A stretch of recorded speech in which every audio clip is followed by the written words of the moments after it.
Hello, what's up mga ka-J-Vlog? Welcome ulit sa panibagong video. And for today's video, another year-end review na naman tayo. This time, itatakil natin ang isa sa napakalupit at sobrang mura ngayon na budget smartphone, which is a Poco C85. Ito na kayang perfect na smartphone ang hinahanap nyo. Tara, check natin.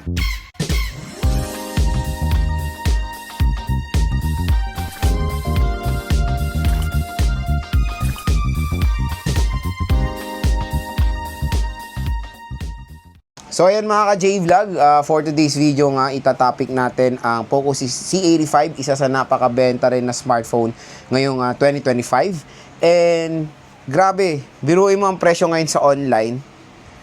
SRP neto sobrang layo. SRP neto usually pwede maglaro sa 7,000 pesos. Pero dito sa online, yung 128 neto, the 6GB 128, pwede nyo makuha ng 5,000 pesos, 4,900 pesos. Ito pang magandang balita. Pag clinic nyo pa yung ating voucher, yung special voucher natin, pwede nyo makuha ng 3,000 to 4,000 pesos ang Poco C85. Grabe, sa halagang 6GB of RAM. Pwede makuha ng sarado 4,000 or mas mababa pa. Tapos yung 256 niya, baka makuha nyo ng 4,000 plus.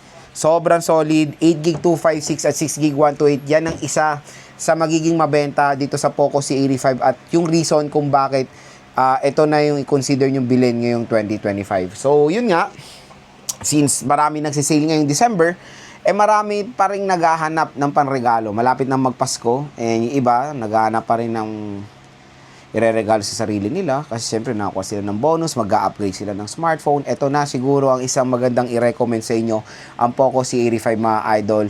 Kasi hindi lang, kumbaga, pagdating sa specifications, maganda to, pati rin yung ano niya yung performance kumbaga nung battery, yung display quality nandun eh.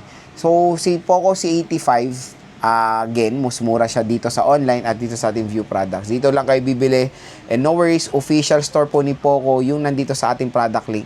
At yun nga, meron pang additional discount pag dyan kayo bumili. Ang isang nagustuhan ko sa Poco C85, yung kanyang overall screen display.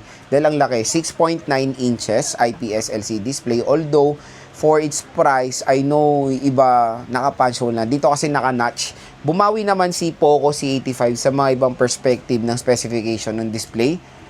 Maganda, malaki nga yung screen size niya. Mataas ang refresh rate, 120Hz screen refresh rate. Yung resolution, very normal for its price na HD plus 720p. And marami rin consumers ang mas gusto yung smartphone na merong malaking display. Like ako, pag bumibili ako ng smartphone, ang una talagang napupusuan ko yung merong mga malalaking display. Kaya ako, ang smartphone ko is mga Pro Max, ganyan, Ultra, na merong mga large display compare sa mga maliliit na display. Mas na-enjoy ko maglaro, mas na-enjoy ko rin manood ng movies sa mga larger screen display.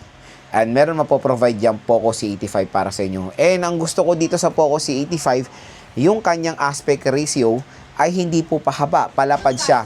So, kumbaga when it comes sa screen display niya, binabalik ni Poco kung ano yung dating aspect ratio ng mga smartphones before. Kasi dati, di ba, ang smartphones before, malaki yung display tapos palapad. Ngayon kasi ang nangyayari, malaki yung display tapos pahaba sila. Usually kasi ang content natin through social media, kaya ang aspect ratio pahaba sila. Pero ngayon, siguro sana magaya rin ng mga ibang brands yung ganitong aspect ratio na mas better din yung mga palapad na mga smartphones today. Ito magiging real talk lang ako when it comes sa operating system. Okay naman ang Android 15 and HyperOS 2. When it comes sa layout ng UI niya, maganda. Pero the main problem of HyperOS, hindi lang sa Poco C85, is napakadaming bloatwares. Ang daming, kumbaga, unwanted apps na nalalagay dito upon booting yung smartphone.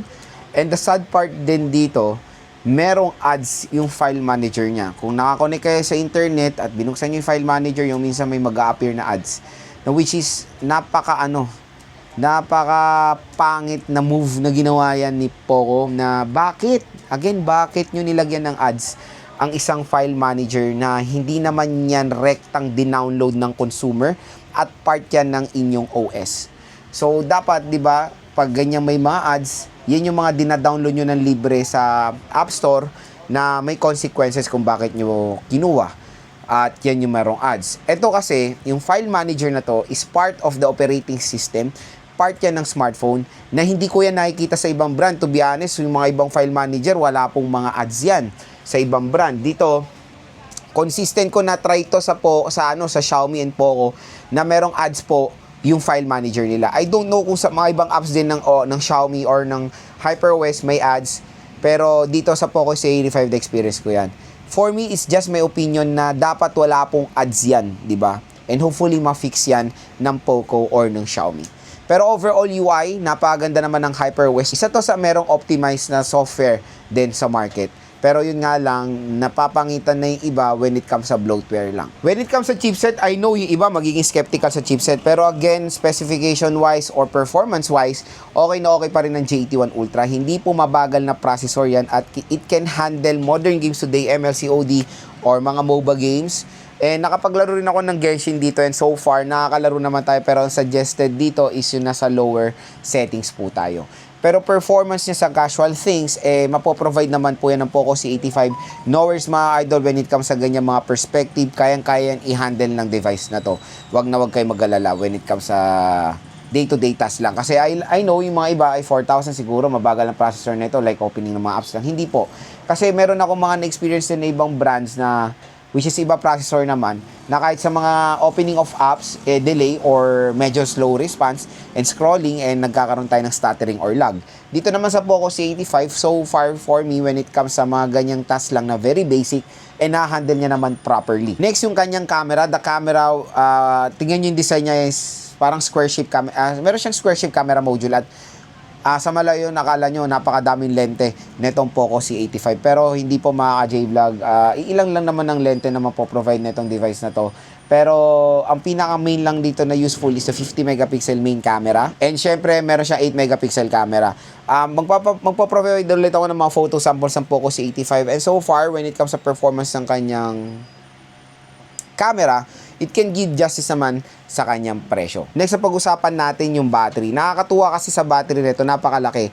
6,000 mAh and yes, subok na subok ko na yung battery ng Poco C85 nung nag-game test ako and of course, nung nag-download ako ng mga games. Napaka-solid nung standby time nito nung nagda-download ako. Ang tagal niya malobat, literal. And nung naglalaro rin ako, konti lang nababawa sa percentage ng battery. For example, sa ML. Pero pag pabigat na pabigat yung games, based on my observation, medyo mas malakas siya kumonsume ng battery.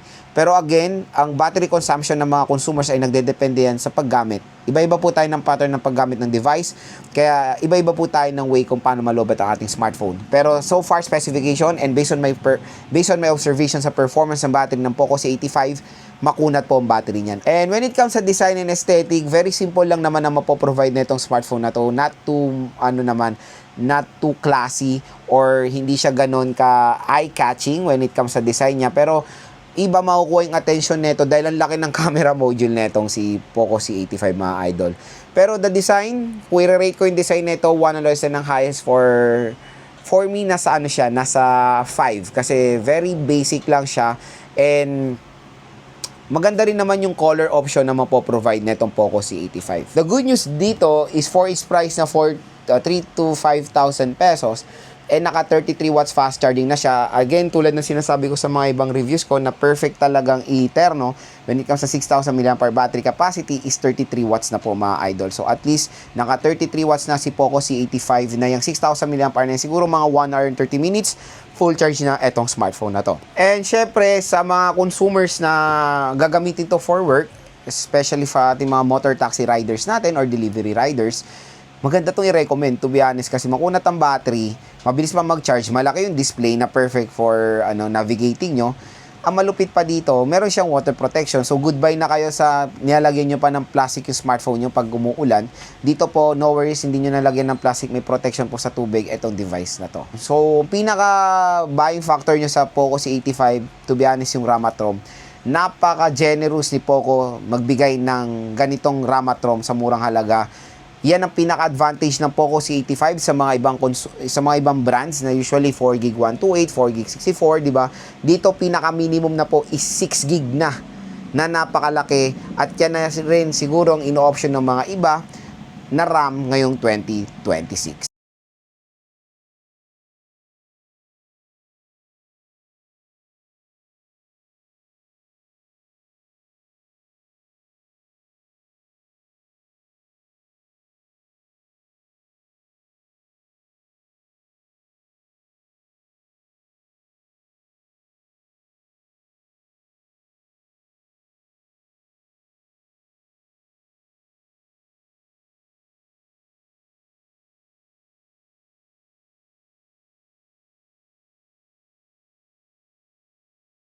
So again mga ka-J-Vlog, kung gusto nyo to or makuha nyo to ng mura, dito lang yan sa ating View Products. I-click nyo na tong View Products natin, mura at bagsak presyo lang dyan, ang Poco C8.